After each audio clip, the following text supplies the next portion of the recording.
ولما تحلل قصة كاز هتلاحظ قد إيه هي شبه قصة إيدي في سترينجر ثينجز. كاز كان محارب على أعلى مستوى، محبوب، عنده كاريزما وصعب جداً يتنسي.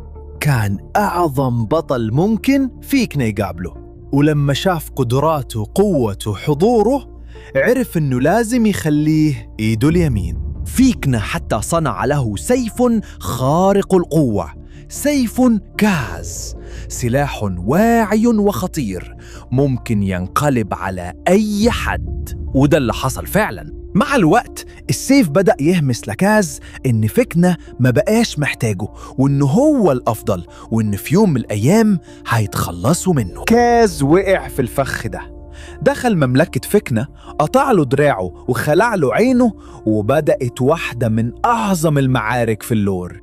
الاتنين اختفوا من العالم اللي كانوا فيه. وبعد فترة كاز رجع وهو متحول لمحارب مصاص دماء، واحد من أقوى الكائنات على الإطلاق. زي ما هتلاحظوا في حاجات كتير بتتصل بلور إيدي في سترينجر ثينجز. إيدي كان محترف جدا في لعبة Dungeons and Dragons.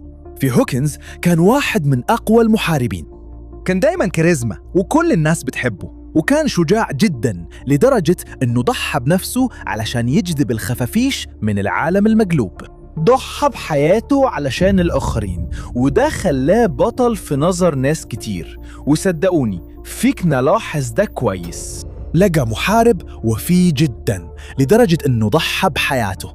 وهنا بتيجي النظرية عن ليه هيرجع في الموسم الخامس. إدي فعلا هيرجع، بس هيكون بطل فيكنا المظلم.